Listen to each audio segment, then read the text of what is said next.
नमस्ते दोस्तों। आज हम बात करेंगे 8 house Lord in all houses. जब आपको अष्टमी 12 हाउसेस में बैठते हैं तो कैसा रिजल्ट देते हैं, ये उसके बारे में बात करेंगे। सबसे पहले देखते हैं कि आपका 8 हाउस लॉर्ड कौन है। दोस्तों ये हाउस होता है 8 हाउस, और आपको इस 8 हाउस में साइन देखने हैं कौन से हैं। अगर यहाँ पे 1 या फिर 8 लिखा है तो यहाँ पे मेष राशि या फिर वृश्चिक राशि है। आपका जो लॉर्ड है 8 हाउस का वो मार्स है यानी मंगल। अगर आपके इस हाउस में 2 या 7 नंबर लिखा है तो आपके 8 हाउस का लॉर्ड जो है वो वीनस है यानी शुक्र। अगर यहाँ पे 3 या फिर 6 नंबर लिखा है तो आपके 8 हाउस लॉर्ड जो है वो मरकरी है। अगर यहाँ पे 4 लिखा है तो आपका 8 हाउस लॉर्ड जो है वो मून है। अगर यहाँ पे अगर 5 लिखा है तो आपका 8 हाउस लॉर्ड जो है सूर्य है। अगर यहाँ पे 9 या फिर 12 लिखा है तो आपके जो 8 हाउस के लॉर्ड है वो जुपिटर है। अगर यहाँ पे 10 या फिर 11 लिखा है तो आपके जो 8 हाउस लॉर्ड जो है वो सैटर्न है। और मैंने यहाँ पे भी लिखा है राशि नंबर उनके लॉर्ड कौन है, तो आप देख सकते हैं कि आपके 8 हाउस के लॉर्ड कौन है। अब जानते हैं जब 8 हाउस का लॉर्ड जो है जब 12 हाउसेज में बैठते हैं तो कैसे रिजल्ट देते हैं। 8 हाउस होता है दोस्तों आपके ट्रांसफॉर्मेशन का, आपके सडन लॉस सडन गेन्स का। बहुत अनप्रेडिक्टिव हाउस होता है, मृत्यु तुल्य हाउस होता है ये। इसमें आपकी आयु खंड भी देखी जाती है, आपके जो सडन लॉसेस होते हैं वो देखे जाते हैं। ये तपस्या का भी हाउस है, इसमें ज्योतिष के बारे में देखा जाता है, ऑकल्ट जो भी तंत्र साधना ये सारी चीज़ों के बारे में भी देखा जाता है। अब बात करते हैं जब 8 हाउस पर आपके फर्स्ट हाउस में आता है तो क्या होता है। ये देखो, ये जो 8 हाउस है, जो ये जो है वो फर्स्ट हाउस है। जब 8 हाउस का लॉर्ड फर्स्ट हाउस में आता है, 8 हाउस जैसे कि मैंने आपको कहा है कि बहुत अनप्रेडिक्टेबल हाउस है, बहुत मृत्यु तुल्य हाउस है वो, और बहुत सडन लॉस सडन गेन्स ये सारी चीज़ें होती है। तो जब 8 हाउस का लॉर्ड फर्स्ट हाउस में आ जाता है तो ऐसे इंसान के लाइफ में बहुत सारे ऑब्स्टेकल्स होते हैं, बहुत सारी परेशानियां होती है। लेकिन जब भी 8 हाउस का लॉर्ड फर्स्ट हाउस में आ जाएगा तो ऐसे इंसान डीप रिसर्च के लिए बहुत अच्छा है। अगर ऐसा इंसान कोई डीप रिसर्च में कार्य कर रहा है तो इसके लिए बहुत अच्छा कॉम्बिनेशन है। और जब 8 हाउस का फर्स्ट हाउस में आता है तो ऐसा इंसान निडर हो जाता है, क्योंकि इतना सब कुछ उसने देखा होता है अपनी लाइफ में, तो उसको किसी चीज़ का फिर डर नहीं रहता है, बहुत निडर हो जाता है जब इंसान जब 8 हाउस का आपके फर्स्ट हाउस में आ जाता है। लेकिन आपको जो है परेशानियाँ देखने को मिलती है अपनी लाइफ में जब भी ये कॉम्बिनेशन आता है, जब 8 हाउस का फर्स्ट हाउस में आता है। लेकिन ये बहुत अच्छा कॉम्बिनेशन है अगर आप रिसर्च ऐसी फील्ड में है जो रिसर्च के लिए फील्ड में, तो ये बहुत अच्छा कॉम्बिनेशन है। अब बात करते हैं सेकेंड हाउस के बारे में।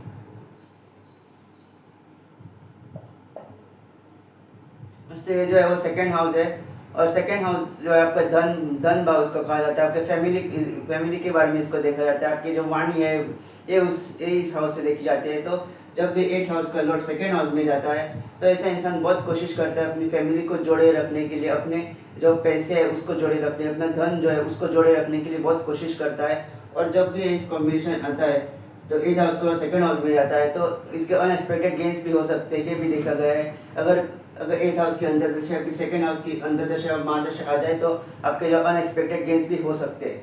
लेकिन आपको जो है जो 8 हाउस का सेकेंड हाउस में जाए तो बहुत परेशानी होती है धन जोड़े रखने के लिए, सेविंग्स करने के लिए बेसिकली बहुत परेशानियाँ होती है जब 8 हाउस का आपके सेकेंड में चला जाता है।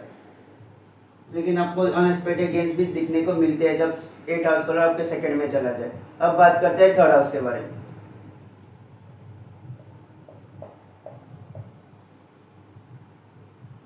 सो ये जो है वो थर्ड हाउस है, और जब 8 हाउस का लॉर्ड आपके थर्ड हाउस में चला जाता है, थर्ड हाउस जो होता है आपके हार्डवर्क का है, आपके जो ट्रैवल है उसका है।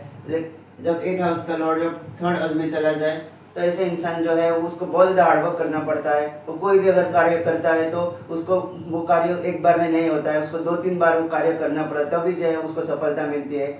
और ये हिडन हिडन ट्रैवल को भी रिप्रेजेंट करते हैं। ऐसे इंसान जिसके भी 8 हाउस पर थर्ड हाउस में, ये इंसान कभी नहीं बताएंगे कि वो कहाँ जा रहे हो, बहुत अपनी जो ट्रैवल अपनी जो कोई भी लॉन्ग ट्रिप में जा रहे हो तो बहुत ही हिडन रखेंगे।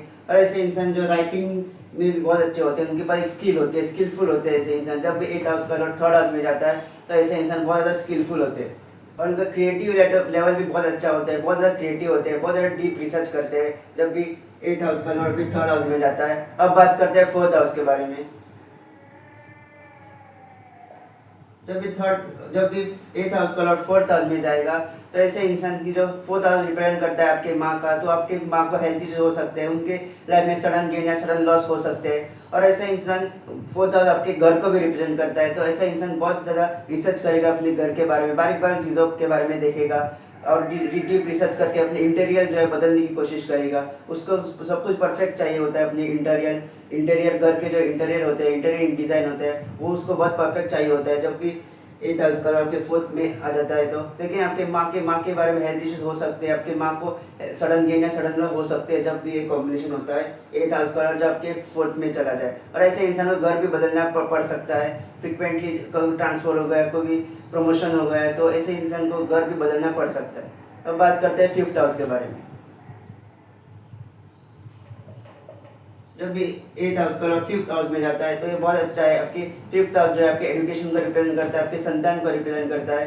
तो जब भी 8 हाउस कलर 5th हाउस में जाता है तो आपकी जो लाइफ है वो ट्रांसफॉर्म हो सकती है। आपके संतान होने के बाद जो है आपकी लाइफ जो है ट्रांसफॉर्म हो सकती है। आपको जो है सडन गेन या सडन लॉस भी हो सकते हैं आपके संतान के बाद। और ये टेक्निकल फील्ड भी बहुत अच्छा है अगर 8 हाउस कलर 5th हाउस में चला जाए, जैसे कि IT AI हो गया, इन सारी चीज़ों के लिए बहुत अच्छा कॉम्बिनेशन है जब भी 8 हाउस कलर आपके 5th में चला जाता है तो। लेकिन आपके संतान और आपके एजुकेशन लाइफ में आपको बड़ी प्रॉब्लम आ सकती है।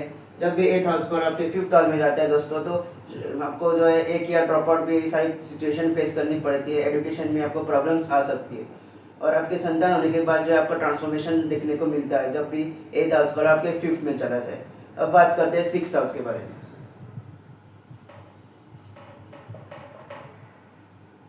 जब भी 8 हाउस कलर आपके 6 में आ जाता है तो इसको विपरीत राजयोग कहा जाता है। ऐसे इंसान को डीप रिसर्च के लिए बहुत अच्छा है। अगर आप कोई डीप रिसर्च करना चाहते हो तो ये बहुत अच्छा है, लेकिन आपको जो हेल्थ इश्यूज हो सकते हैं बहुत ज़्यादा। जब भी 8 हाउस कलर 6 में चला जाता है तो ऐसे इंसान की लाइफ में ऑब्स्टेकल्स आ सकते हैं, आपके हेल्थ इश्यूज हो सकते हैं। तो ये सारी चीज़ें देखने को मिलती है जब भी 8 हाउस कलर आपके 6 में चला जाता है। तो डे टू डे लाइफ में आपको जो स्ट्रगल्स आते हैं, आपको जो हेल्थ इश्यूज होते हैं, क्योंकि ये हाउस जो है वो आपके रोगीण शत्रु का है, तो आपको अनएक्सपेक्टेड हिडन एनिमीज का भी सामना करना पड़ सकता है जब भी 8 हाउस पर आपकी 6 में चला जाए। लेकिन ये डीप रिसर्च के लिए बहुत अच्छा है जब भी 8 का लॉर्ड 6 में चला जाता है। अब बात करते हैं 7th हाउस के बारे में। जब भी 8 हाउस पर आपके 7th में चला जाए, 7th हाउस होता है आपके मैरिज का, आपके बिजनेस का, उसको बिजनेस के बारे में देखा जाता है। तो जब भी 8 हाउस प्लस 7th हाउस में जाता है तो ये बहुत परेशानियां ला सकते हैं आपकी मैरिड लाइफ में, और आपके बिजनेस में आपको स्टॉपेज देखने को मिल सकती है। अनस्टेबल बिजनेस होता है ऐसे इंसान का। जब भी 8 हाउस प्लस 7th में चला जाए तो आपके जो बिजनेस में है जो अनस्टेबिलिटी देखने को मिलेगी, और आपके जो मैरिड लाइफ में भी जो थोड़े मोटे प्रॉब्लम्स आ सकते हैं जब भी 8 हाउस कलर के 7th में चला जाए, क्योंकि 8 हाउस होता है ट्रांसफॉर्मेशन का, सडन लॉस, सडन गेन्स का। और जब भी ये हाउस होता है आपके मैरिज का, आपके बिजनेस का। तो जब भी ये हाउस का लॉर्ड इस हाउस में जाता है तो अनस्टेबिलिटी लाता है। ये हाउस जो अनस्टेबल है, अनप्रेडिक्टेबल है, तो आपकी मैरिज में या फिर आपके बिजनेस में अनस्टेबिलिटी आ सकती है जब भी 8 हाउस कलर आपके 7th में चला जाए। अब बात करते हैं 8 हाउस कलर 8 हाउस में। जब भी कोई भी प्लेनेट जो है वो अपना ही घर कभी नहीं जलाता है। अगर 8 हाउस पर 80 हाउस में है तो उतना ज़्यादा इफेक्ट नहीं आपको देखने को मिलेगा।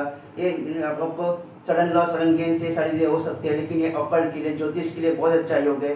जब भी 8 हाउस का लॉर्ड 8 हाउस में जाता है तो ये डीप रिसर्च को दिखाता है। तो ऐसे इंसान बहुत अच्छे ज्योतिष बन सकते हैं, एस्ट्रोलॉजर, वास्तुशास्त्र एक्सपर्ट और न्यूमरोलॉजिस्ट। तो ये सारी चीज़ें आप कर सकते हैं जो भी अकल्ट साइंस से रिलेटेड या फिर डीप रिसर्च से रिलेटेड चीज़ें जो है ये कर सकते हैं, जैसे कि तंत्र साधना, तपस्या, ये सारी चीज़ें भी 8 हाउस से देखी जाती है। ये इंसान बहुत अच्छे साधक होते हैं, बहुत अच्छी डीप साधना कर सकते हैं, इंटेंस साधना कर सकते हैं जब भी 8 हाउस का लॉर्ड आपके 8 हाउस में आ जाता है।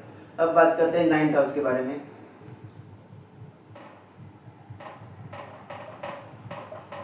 जो भी 8 हाउस का 9th हाउस में जाता है, 9th हाउस होता है आपके भाग्य का घर।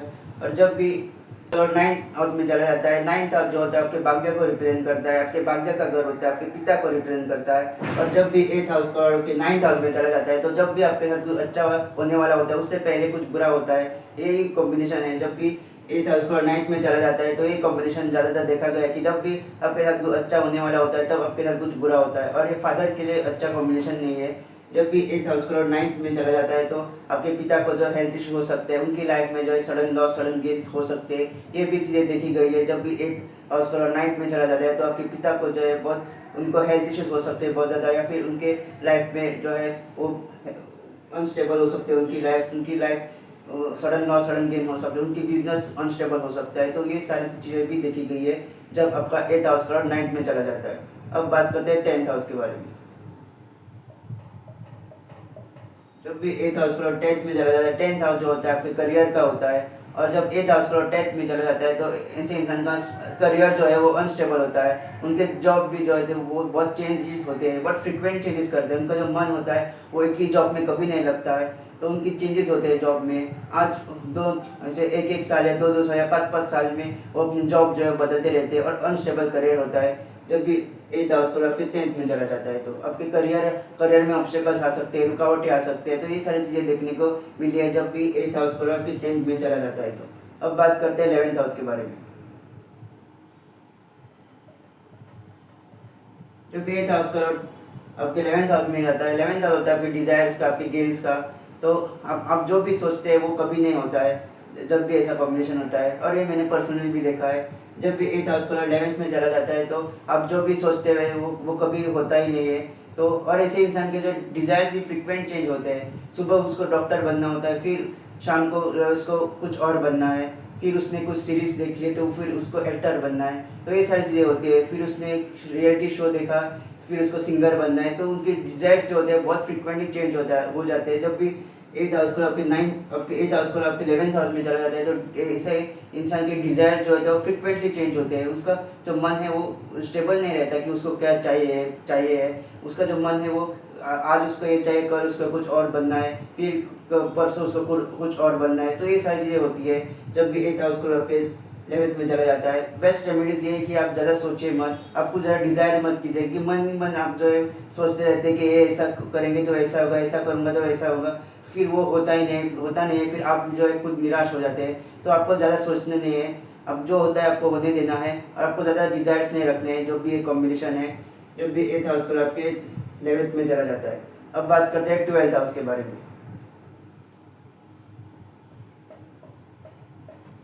जो भी 8th हाउस का आपके 12th में चला जाता है तो ऐसे इंसान का हाउस होता है वेब हाउस को कहाँ गया, और एक्सपेंडिचर का हाउस है। तो ऐसे इंसान के एक्सपेंडिचर जो है बढ़ जाते हैं, बहुत ज़्यादा खर्चे होते हैं। लेकिन ये फॉरेन के लिए बहुत अच्छा है। अगर आप फॉरेन में सेटल होना चाहते हैं तो आप हो सकते हैं, तो उसमें आपको सक्सेस मिल सकता है। और इन्वेस्टमेंट के लिए भी बहुत अच्छा है, आप इन्वेस्ट कर सकते हैं। ऐसे इंसान बहुत अच्छे एडवाइजर होते हैं, इन्वेस्टमेंट से रिलेटेड इनके बहुत ज़्यादा ज्ञान होता है। जब भी 8th हाउस का लॉर्ड जो है आपके 12th हाउस में चला जाता है तो ऐसे इंसान बहुत अच्छे एडवाइस देते हैं इन्वेस्टमेंट रिलेटेड चीज़ों में, वो बहुत ज़्यादा होशियार होते हैं जब भी 8th हाउस का आपके 12th हाउस में चला जाता है। तो ये था आपका 8th हाउस का लॉर्ड 12 हाउसेस में क्या इंपैक्ट डाल सकता है। 8th हाउस जो होता है वो आपके सडन लॉस, सडन गेन्स का होता है, तपस्या का होता है, डीप इंटेंस तपस्या साधना का होता है। अकल्ट को भी 8th हाउस से देखा जाता है कि बहुत डीप रिसर्च के लिए जाना जाता है, तपस्या के लिए जाना जाता है। तो ये था 8th हाउस का आपके 12 हाउसेस में क्या इंपैक्ट डाल सकता है। और दोस्तों आपको मेरा वीडियो पसंद आए तो इस वीडियो को लाइक कीजिएगा, मेरे चैनल को सब्सक्राइब जरूर कीजिएगा। जल्दी मिलेंगे एक नए वीडियो के साथ।